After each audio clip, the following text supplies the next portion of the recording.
ætlum við að skoða við þurfum að hafa upprifjun fyrir hlutabréf 1. Það er sem sagt það sem við erum búin að fara í. Það er íhlutir og það er ýmsir íhlutir eins og díóðan, sennerdíóða og ljósdíóðan og náttúrulega viðnáminn. Það er hérna það er þetta sé ekki hérna, já, þetta það er litakóði viðnámanna, eitthvað þétta líka, það verður eitthvað í því. Þetta er, já, eftir, þannig að við förum fyrst í aðeins í upprifjunina hérna.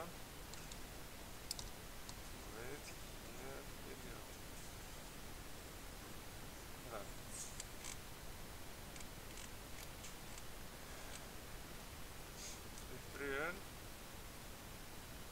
Já, við höfum verið með sem sagt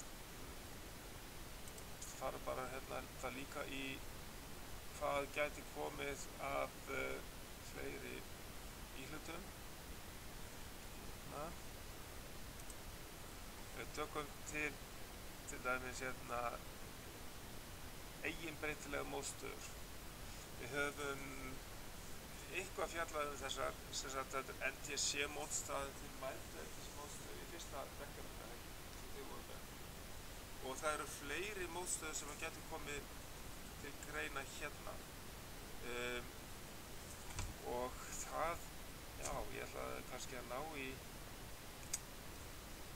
skrá varðandi það, fleiri mótstöður sem að hérna við höfum verið að fjalla kannski PTC og VAFDR og LDR.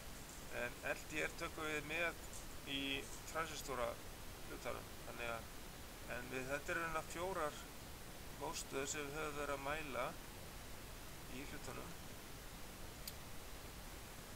Ég er að ná í þetta hérna, sko sjá hérna.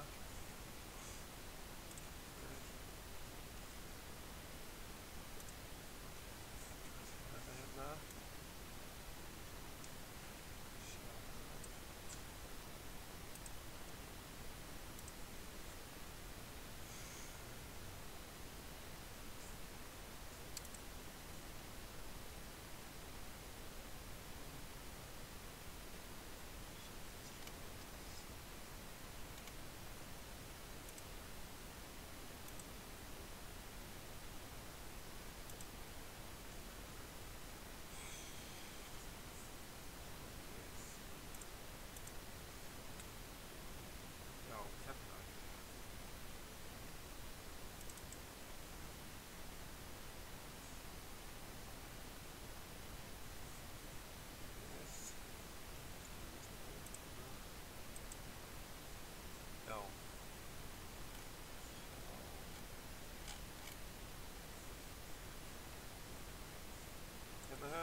Sem sagt litakóðan, rifjið upp hvernig þið farið í að svara sem með hérna þið fáið gefna upp liti og þið þurfa að segja hvað stærð þetta er í ómum viðkomandi mótstaða. Hérna er bara 3 litir sem sýna stærðina, fyrstu 2 tölustafirnir og síðan er fjöldi 0, sko, eða margföldunarstöður. Og síðan síðasta frávikið, sko, við erum ekkert að spá í það þegar við erum að skrá sem sagt stærðin á mótstöðunni í ómum. En þið þurfum bara að æfa ykkur á þessu og hérna er linkur í síðu þar sem að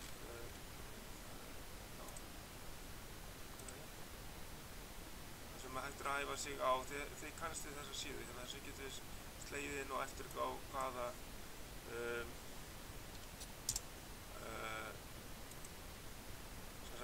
hvaða viðnám er hvað. Ef ég seti inn hérna 350 ohm þá fæ ég hvernig litakóðan kóðinn ætti að vera fyrir stað og svo framvegis. Þannig að þið getið æft ykkur á þessari skrá. Ég kannski reyni að senda ykkur linkinn á þessa síðu sem þið getur æft ykkur á litakóðanum. En sem sagt ég var hérna. Nei, þið fáið sko allavega svona töflu með. Það er ekki að læra þetta alveg utan að. Þið fáið einhvern veginn svona töflu með. Já. Sko það er bara að, sko það er annarkot gefin litur sem sagt og því að hérna segja til hvað viðnámið stórt í ómum eða þá að viðnámið gefi og því að skrifa niður sko litamerkinguna á því sko. Það er annarkot. En hérna er svo að fleiri litir sem að sýna stærðina og síðan er 50 liturinn hérna frávikið sko. Þannig að það er á þessari sem sagt síðu hérna þá er hægt að velja hérna sko hvað eru margir litir sem að sýna stærðina. Ef þið farið bara og prófið nokkra mismunandi möguleika á þessu þá getum við séð það. En við erum aðalega að nota þessa hérna þar sem við erum með 3 staði sem að sýna liti og eins og hérna 5% þá er síðasti litur það er gilt gold hérna stendur við. Þannig að hérna orange, green, brown og gold. Þannig að við höfum oftast verið að spyrja viðnám með þessum fjölda af litum. Ok, höldum áfram að ykkur litamerkingunum. Síðan er sem sagt stillanlegar mótstöður. Sumar eru línulegar. Til þess að finna út hvort þær eru línulegar eða ekki, þá er best að stilla þær í miðju og mæla frá miðju og út í enda. Öðrum megin og síðan hinum megin frá miðju út í hinn endan og ef að sama viðnámið þá er mótstaðan línuleg. Þannig getur við fundið út hvort að mótstaðan er línuleg eða svona logaritmísk. Þetta er svona logaritmísk, það breytist mjög mikið, mjög hratt til að byrja með, síðan hægir á henni svona eins og logaritmískur kvarði. Ok. Síðan semst eru þessar eiginbreytilegar mótstöður. Það er NTC, PTC, LTR og WAFTR. Það er þessar 4 mótstöður sem við lærum í þessum áfanga. Og ef við skoðum bara svona kennilínunar á þeim að þá er ekki með ég er ekki með rétta skjalið fyrir þetta. Ég var komið með hérna sem sagt að finna betra skjal þess að sýna ykkur kennilínunar. Ég var ekki með það því að ég hef ekki verið búin að vinna þetta lengra. Ég vantar alla myndir í þetta. Ok, þá hef ég verið með annað skjal hérna á þessu. En vandamálið ég næ ekki að teikna inn á þetta. Sjá.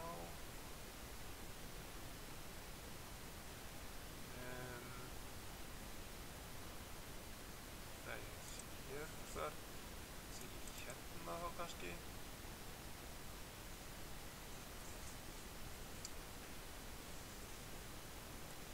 Prófa sjá hvort það er ekki meir í þessu. Jú, hérna er þetta. Sem sagt, hérna sjáum við, hér er NTC kennilínan. Sem sagt að við aukinn hita þá minnkar mótstaðan. Síðan kemur PTC, við aukið hitastig þá eykst mótstaðan í eiginbreytilegum mótstöðunum. PTC stendur fyrir Positive Temperature Coefficient. NTC stendur fyrir Negative Temperature Coefficient. Og svo er hérna Light Dependent Resistor, ljósháð mótstaða. Þegar við aukið ljósmagn þá minnkar viðnámið. Tekið þetta mælingu á þessu í mælinguverkefni. eftir þessu. Ok, svo það síðasta hérna, það spennuháð mótstaða, en ég held að þið hafi ekki gert mælt á þessar. Já, hún var ekki á staðnum, en sko, tilgangur með þessari mótstöðu til dæmis að verja inngang á einhverjum tækjum, til dæmis fyrir of hárri spennu.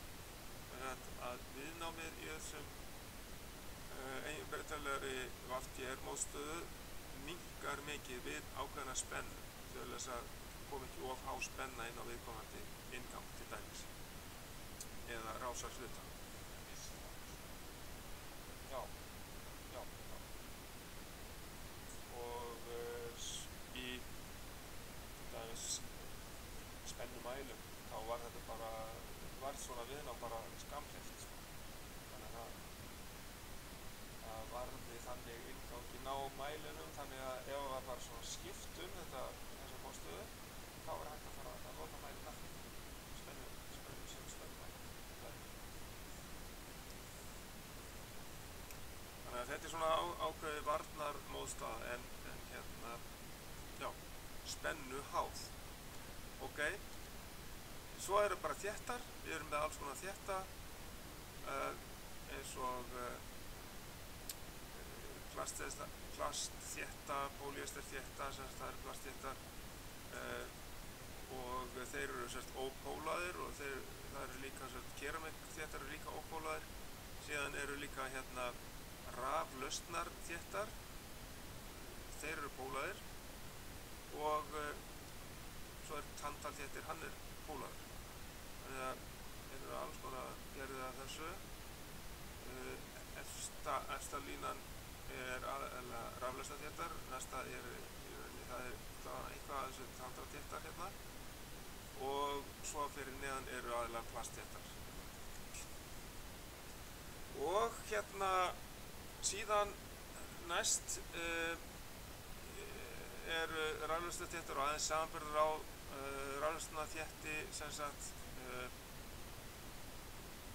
og eins og tandalþéttirinn, hann er miklu minni en getur verið með sömu rýmd og dálítið stærri raflausnarþéttir. Þannig að kostur við að nota tandalþétti er að hann tekur minna pláss heldur en raflausnarþéttir. En hérna svo eru þetta bara plastþéttar hérna og svo eru fleiri raflausnarþéttar. Þetta er tandalþéttirinn, hann er pólaður, það verður að passa að setja rétta pólun á það og líka það þarf að passa að setja ekki of háa spennu á svona þétta því að þá hérna geta þeir annað sprungið eða skemmst.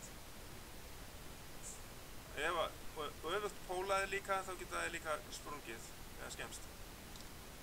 Og svo er það náttúrulega hárleiðara, við höfum verið með afriðsdíóðu og við höfum verið að fjalla senerdíóðu.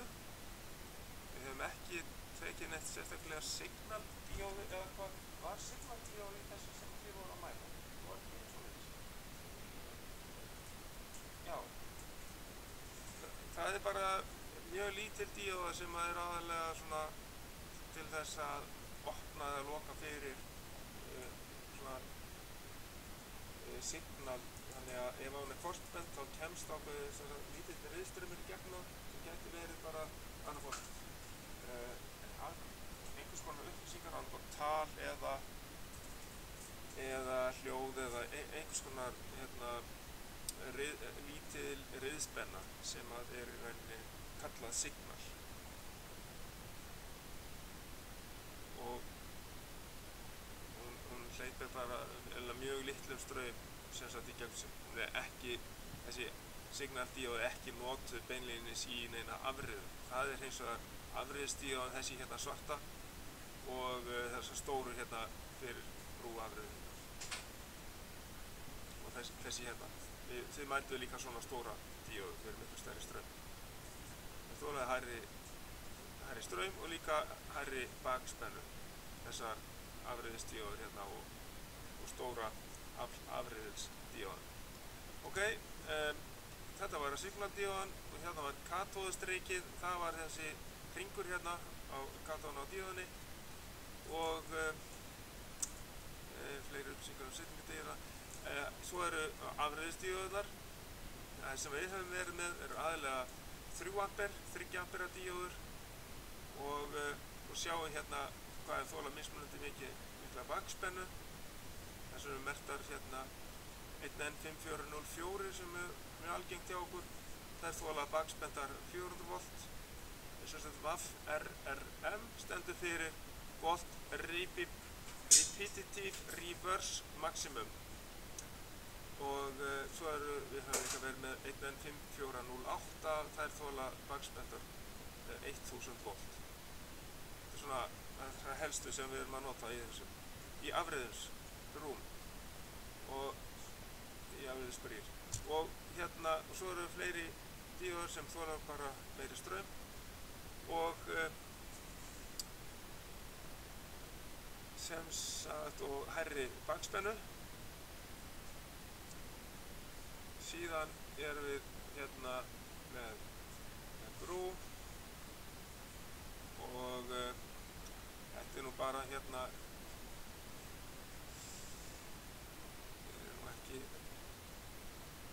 ekkert nein sérstök merking með því að vera með þessa mynd hérna.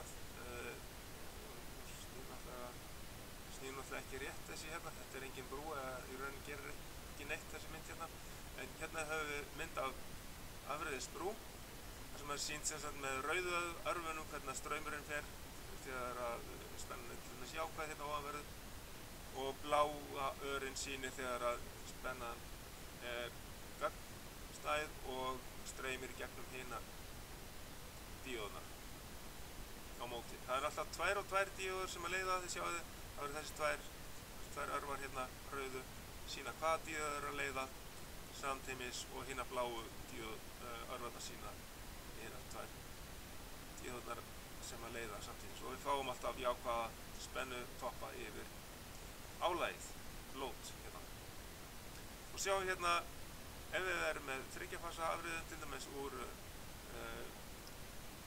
alternator þá er það hérna, þá er það 3 fasa VAF frá alternatornum, fer inn á 6 díóður og við afreiðum þarna inn á rafgeymi eins og þið sjáum hérna. Svo er bara segulmagnastraumurinn stilltur inn á alternatornum til þess að fá þetta spennu úr. Þannig virka hleðslustjórnunin á því að það er sem sagt hleðslustýring sem að mælir spennuna út og hún er yfirleitt ekki mikið hærri en svona 13,8 volt til 14 volt og ef hún ætlar að verða of há þá dregur úr segulmagnastraumnum inn á pólhjólið á alternatornum eða öfugt ef spennun er lág þá bara eykst straumurinn inn á segulmagnunar spóluna í alternatornum til að ná upp hærri spennu aftur. Og hérna er svo sennadíóðan og við getum skoðað betur dæmi það hvernig við reiknum út stærð þessara mótstöðu sem þarf að vera raðtengingu við sennadíóðu. Hérna er svona álag sem að sennadíóðan passa það að spennan verði ekki hærri heldur en sennaspennan yfir þetta álag sem að tengist yfir hann. Og þið mælduðu svona, gerðu mælingar á svona sennadíóðu, hún virkar bara í rauninni alveg eins og venjuleg díóða í leiðinni átt en bakspenn þá fer hún að leiða við ákveðna spennu eins og til dæmis 10 volt eða 9 volt eða einhverja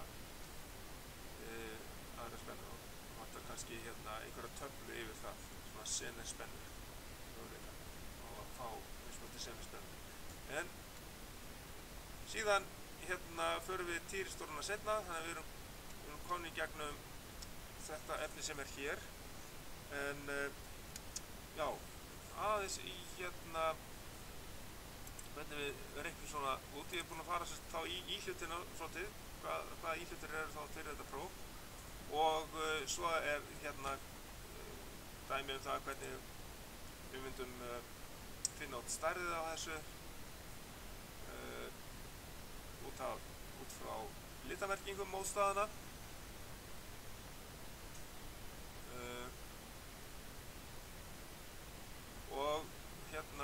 svo annarkot fáið svona töflu eða einhvern veginn öðruvísi töflu til þess að geta átt ykkur á hvað litur þýðir hvað.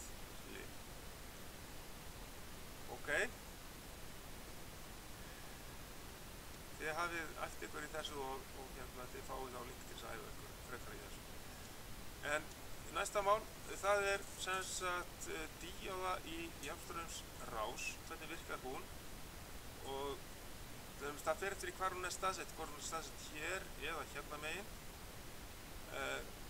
hvernig spennumælingin kemur út og líka hvernig díóðan snýr, það skiptir máli, hvort hún bakspennt eða forspennt. Í þessari rás hún alltaf forspennt, þetta bara jafnspennugjafi hérna, bara eins og batteri, pluss og mínus og spennumælirinn sýnir alltaf bara spenna yfir díóðana og hún fellir yfir sig forspennt 0,7 volt og til þess að reikna út spenna og ströyminn sem sagt í gegnum viðnámið hérna R að þá drögum við þessa díóðaspennu frá spennugjafaspennunni og það sagt U mínus UD og 49,3 volt og deilum svo með stærð mótstöðunar sem 29 ohm til þess að fá að reikna út ströyminn 1,7 ampere og þessi díóða þolir þetta því að hún gerð fyrir 3 ampere og bakspennt þolir hún 100 volt líka og ef að svona dæmi væri þannig að díóðan væri sneri öfugt hérna, hvaða spenna væri þá hérna á spennumælum ef díóðan væri öfugt sneri bakspennt. Nei, þá væri það engin ströymur í gegnum rásina, þá væri það bara sama spenna, þá væri það 50 volt. Það sama spenna á spennumælum. Ekkert spennufall yfir díóðana. Og þá væri náttúrulega ströymurinn 0 því að það væri sama spenna yfir díóðana og spenningjafarspennu. Engin spennu munur yfir viðnám, þá engin ströymur. Ok.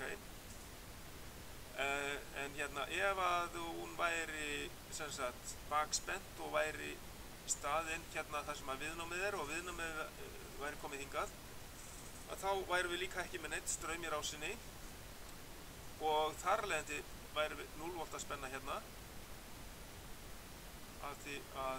og bara 0 straumur þá væri það þannig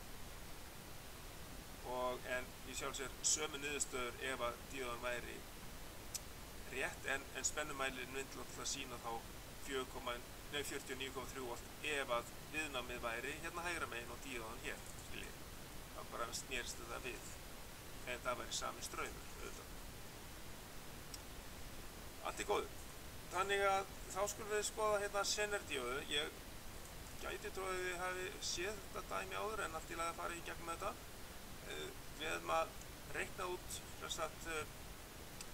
út frá afli mótstöðunar hversu stórt viðnámið þarf að vera til þess að hún þoli þessa spennugjafarspennu hérna 24 volt. Við þurfum að reikna út hámarksstraum sem að má fara hérna í gegnum hana út frá aflmerkingunni, þá segir við P er afli deilt með spennunni þess að 9 vött deilt með 15 voltum Zener spenna Zener-díóðunar deilt með 15 volta Zener spennunni og fáum að hámarksstraumurinn 0,6 ampere. Það svo mesti straumur sem að má fara í gegnum hana og þann straum verðum við að takmarka með þessu viðnámi hérna. Og af því að Zener-spennun 15 volt hérna þá fellur restin af spennugjafarsspennunni yfir þessa mótstöðu hérna.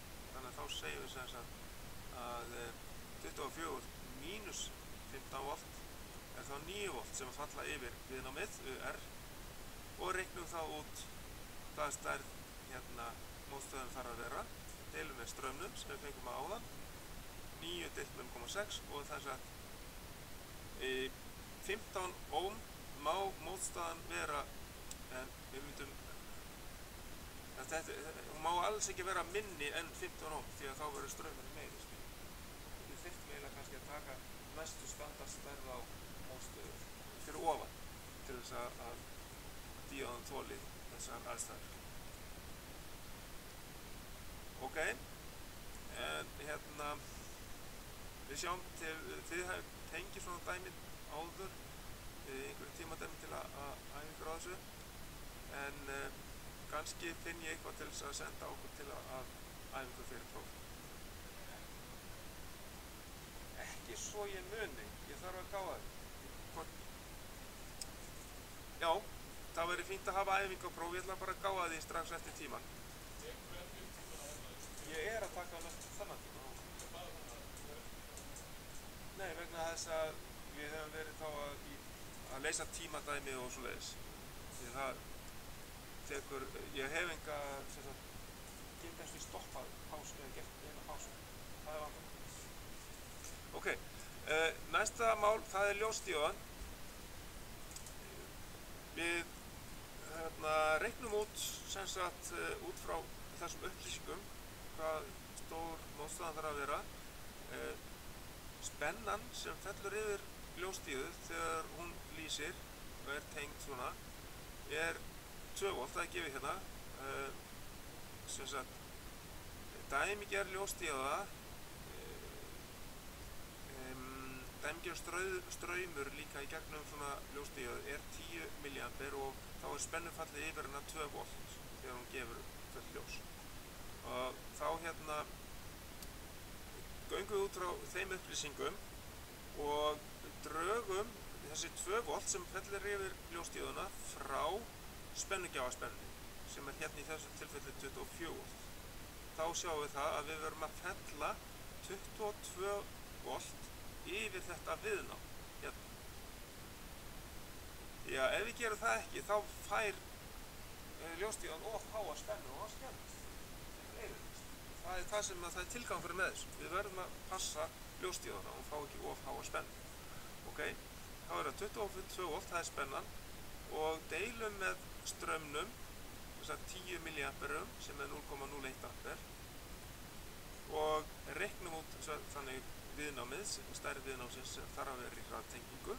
Það er sem sagt 2200 ohm og þá getum við notað þessa díóðu í þessum aðstæðum mjög lengi, þannig þolir hún að lýsa í langan tíma. Ok, þetta var bara með að reikna stærð þessara mótstöðu. Okay, næsta mál, það er bara hálfbylgjuafröðun sem þið hafið verið að vinna í einhverjum heimadæmum.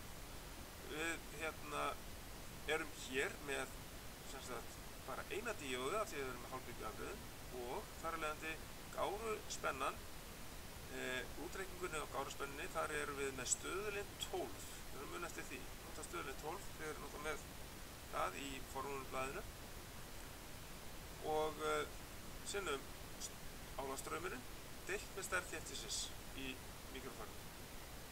Og þá setjum við það inn 12 sinnum 57 mA deilt með 470, fáum hérna 1,2 volt. Sem er þá gáruspennan.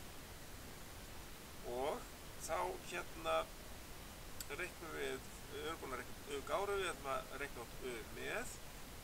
Þá notum við þessa formúlu hérna, max, sem við fáum með því að segja in sinnum rótina 2 og svo mínus hálf gáruspennan og mínus 1 díóðu spennufall. Það er 10 sinnum rótina 2 mínus gáruspennan deilt með 2 og mínus 0,7 volt, þá er 12,84 volt og þá spennu sem sagt yfir álagið notum við til þess að reikna út hvað er þá stærð mótstöðunar, viðnámið er. Það er þá með 12,84 deilt með álagsstraumnum 0,047 ampere sem þá eru 47 mA og fáum hérna 273,2 ohm. Passið ykkur á því ekki nota spennuna inn á afriðilinn 10 voltið til þess að reikna út R-ið. Það er ekki rétt að spenna. Ok, það hefur komið. Síðan heilbylgjuafröðunin, þá notum við stöðulinn 6 sinnum álagsstraumurinn sem er hérna 270 mA deilt með stærð þéttisins sem er 1000. Gáruspennan hér er 1,62 volt og sama aðferð til þess að reikna út með max mínus hálf gáruspennan mínus 2 díóð spennuföll. Þá er spennan inn 15,8 sinnum rótina 2 mínus hálf gáruspennan 1,62 deilt með 2 mínus 2 díóð spennuföll mínus 1,4 volt. Þá er meðalgildi 20,13 volt DC. Ok, við höfum að reikna riðspennuna inn á afriðil. Við höfum að fara hina leiðina, reikna tilbaka. Þá reiknum okkur upp í max. Fáum upplýsingar álagsstraum, stærð þéttis og hvað spennan þarf að vera yfir álagið, 24 volt. Byrjum að reikna út gáruspennuna. Stöðullin er 6 vegna þess að við erum með heilbylgjuafriðun. Og hvað kemur það fram hérna? Já, það stendur hérna. Þú átt að nota brúafriðil. Það þýðir að við erum að nota 4 díóður. Brúafriðil þýðir 4 díóður. Ok, og þess vegna notum við stöðulinn 6. Ok, 6 sinnum álagsstraumurinn 450 mA deilt með stærð þéttisins 1000 píkófarad fáum 2,7 volta gáruspennu og reiknum okkur svo upp í hámarksgiltið.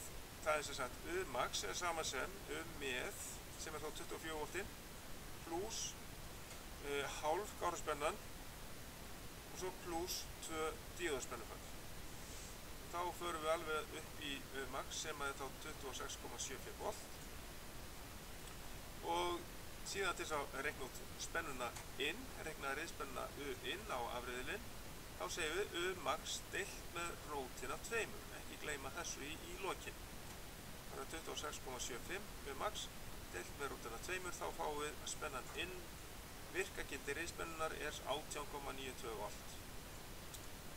Þetta er málið, svona förum við að þessu.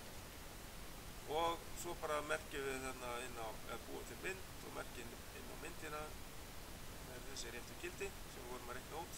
Hérna er virkagildi riðspennunar inn, álagsstraumurinn, spennan yfir álagið, stærð þéttisins. Þetta duga. Ok, já, þá er þetta komið. Og hérna, svo er bara aðeins varðandi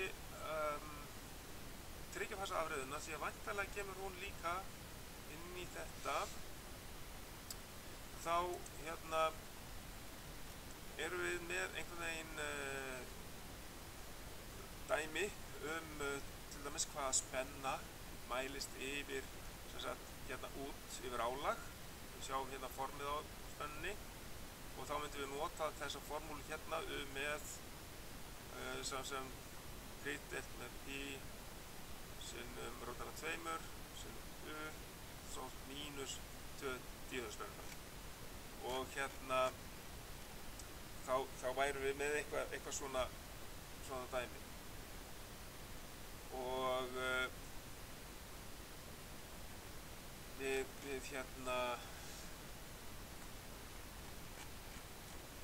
reiknum okkur í rauninni líka stundum tilbaka en ég hugsa að við leggjum áherslu bara á það að reikna meðalgildi spennuna yfir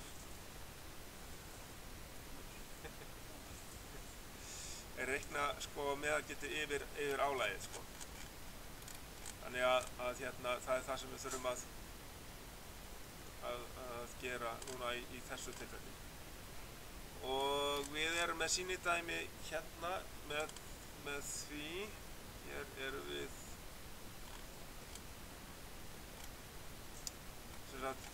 með hver stór er spennan með yfir álagið ef hámarksfasaspennan inn er 311 ok. En kannski betra, vorum ekki með eitthvað annað dæmi hérna. Jú, bara þetta hér. Að hve há þarf, nei þetta var verið að reikna út hve há spennan þarf að vera inn. Ok. Þannig að ég þarf eiginlega að finna bara einfalt dæmi úr einhverju lokaprófi til þess að reikna út spennuna yfir álagið. held að við höfum ekki tekið það. Hérna erum við nefnilega búin að snúa sér við, sko. Hérna er verið að reikna spennuna sem þarf að vera inn á hérna eftirvæður, þessa U, til þess að spennan verði 26 volt yfir álagið. Hérna. Þannig að þá er þessi aðferð notuð, en aðeins að sjá hvort ég finn ekki hérna áður við hættum einhverja góða, einhver gott dæmi. Sjá,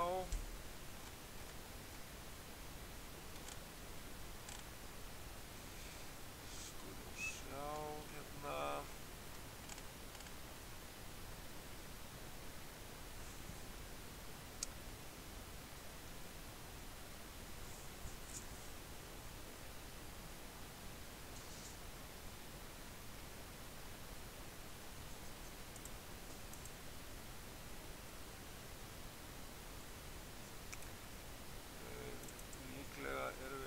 Dæmi hérna þessu,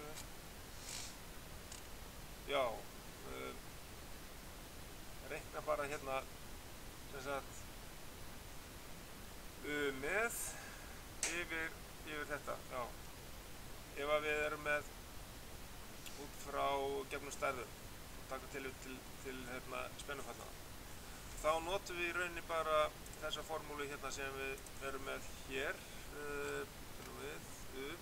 með bara þessa útgáfu hérna til þess að reikna út spennuna. Setjum fyrir U þessa 46 volta spennu hérna inn á afreiðinu og drögum svo 2 díóðspennuföll frá, og þá ættum við að fá út, já, meðalgildið yfir álagið. Þannig að dæmið myndi líta út eins og þetta hérna. Svona, við ættum að búast við dæmið þar sem að við höfum bara reikna út hérna spennuna hérna yfir álagið. Og við notum þessa spennu hérna inn í formúluna.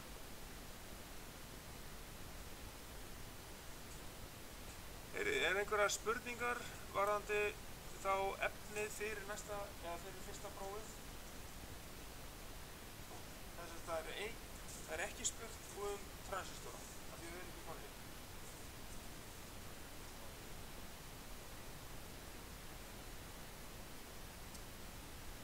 Já, á hvaða tímabili? Hver leiðir? Við getum alveg farið yfir það. Ég man ekki hvort að við erum að spyrja það í þessu prófi. Það er sjálfsagt mál að fara yfir það. Það er náttúrulega hægt að skoða það hérna á þessari mynd hér og bera það saman.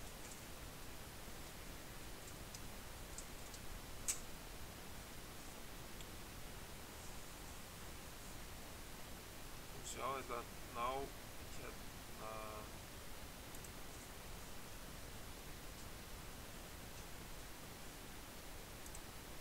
þessari mynd hérna og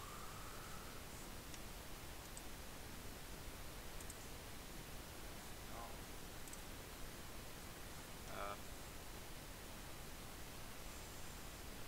ég ekki að gera þetta svona.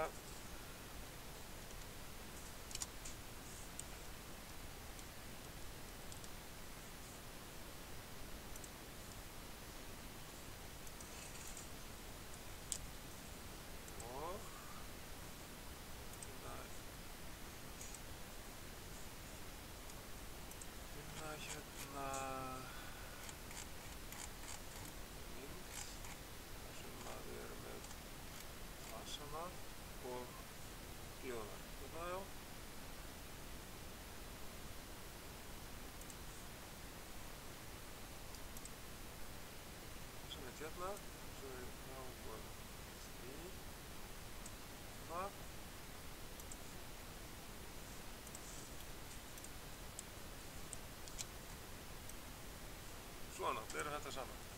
Ok, takk. Og þá þurfum við í rauninni bara að átta okkur á því hvað er í gangi, hverjum stað. Við erum með merkta fasana hérna, við ætlum að fara í gegnum það hvaða díóður eru leiðandi, hvert skipti. Við skulum merkja hérna hvenær L1 er í gangi. Já, við þurftum eiginlega ekki vera með þessa mynd, en það er svo smátt í lagi. Það er nokkuð vandamál, þetta ekki. Við sjáum hérna að tímabili sem sagt hérna frá, skulum sjá, ég get það hérna svona, nei, ok,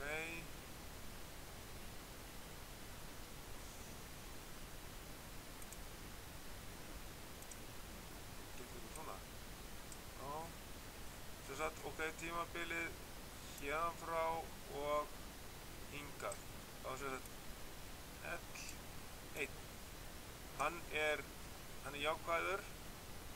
jákvæðastur þannig að straumurinn fer þá í gegnum D1 hérna og á móti þá höfum við hérna ef við skoðum hérna frá þessu tímabili hér niður og höfum við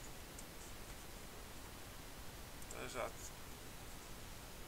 tímabil þar sem að díóða á L2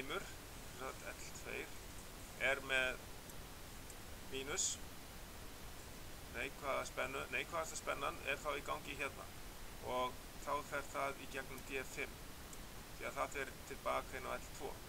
Þannig í byrjun þá erum við með D1 og D5 í gangi. Segjum við hérna D5, að því ég get ekki hvað það er svona D5 er hérna og hérna vorum við með D1 hér, síðan skiptist það hér yfir í að fasi bara merkt inn á ef ég er með þennan hérna, þetta er L2 hérna, hann er í hámarki hér og það er þá D2 sem við tekum við að leiða hérna frá og hingað og þá er það L3 sem að er hér. Ef við fylgjum honum hérna niður þá tekur hann við hérna, já ég ætla kannski að hafa L3 lit, sjá, ég ætla að kanna grænan kannski L3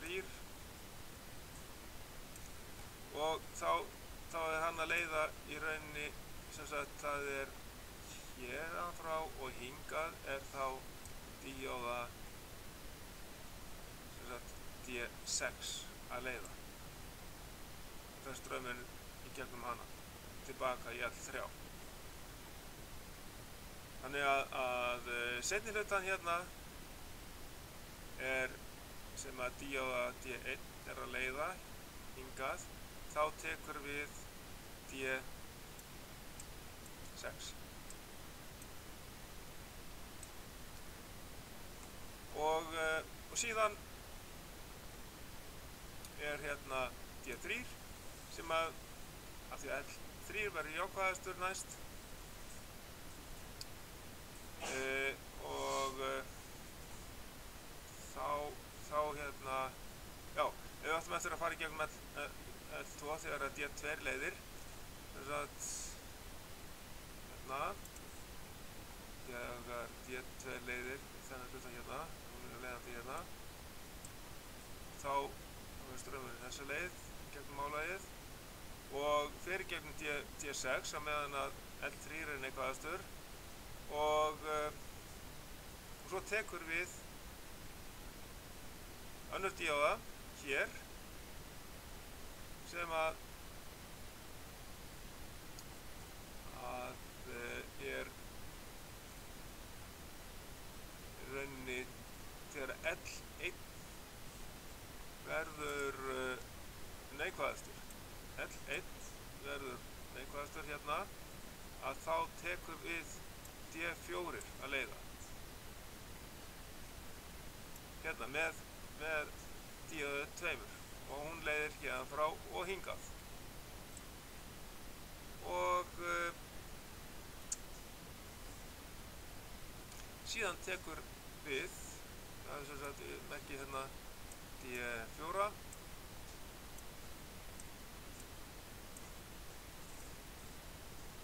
og síðan tekur við, svo kemur L1 aftur hérna og þá tekur við í rauninni L1 hér á móti D5 og kemur aftur D5 í gang hér og byrjar hérna og er á móti L1 aftur, því að nú byrjar hann aftur. L1 var hérna og tekur aftur við hérna sem jákvæður og þá er hérna D5 hér og D1 tekur þá aftur við hérna því að L1 er aftur orðinn jákvæður hérna. Svona gengur þetta kort á korti. Heyri, þá